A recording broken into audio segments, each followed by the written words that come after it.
નમસ્કાર દર્શક મિત્રો, HK ન્યૂઝમાં આપનું હાર્દિક સ્વાગત છે। હિંમતનગર લો કોલેજમાં વિશ્વ મહિલા દિવસની ઉજવણી, પ્રેરણાદાયી મહિલાઓનું સન્માન। હિંમતનગર કેળવણી મંડળ સંચાલિત લો કોલેજ હિંમતનગર ખાતે તારીખ 9 માર્ચ 2026ના રોજ ઇનોવેશન ક્લબની કેન ડુ એક્ટિવિટી અંતર્ગત વિશ્વ મહિલા દિવસની ઉજવણી કરવામાં આવી હતી। કાર્યક્રમ દરમિયાન સાબરકાંઠા જિલ્લાના સખી વન સ્ટોપ સેન્ટરના કેન્દ્ર સંચાલક અસ્મા બાનુ મંસૂરીએ સરકાર દ્વારા મહિલાઓ માટે અમલમાં રહેલી સહાયક યોજનાઓ તેમજ સખી વન સ્ટોપ સેન્ટરની કામગીરી અંગે વિદ્યાર્થીઓને માર્ગદર્શન આપ્યું હતું। આ પ્રસંગે જાયન્ટ્સ સહયોગ ગ્રુપ હિંમતનગરના પ્રમુખ રાજશીબેન ત્રિવેદી, પૂર્વ પ્રમુખ સોનલબેન મહેતા, સહમંત્રી ઈલાબેન રાવલ તેમજ ગ્રુપના હોદ્દેદારો અને કારોબારી સભ્યો ઉપસ્થિત રહ્યા હતા।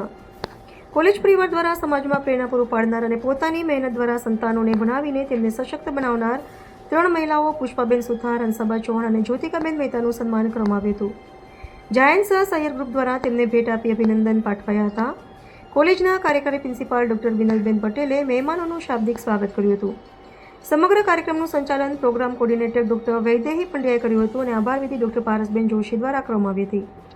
કોલેજના તમામ સ્ટાફ તથા વિદ્યાર્થીઓના સહયોગથી કાર્યક્રમ સફળતાપૂર્વક પૂર્ણ થયો હતો। HK news Sabarkantha.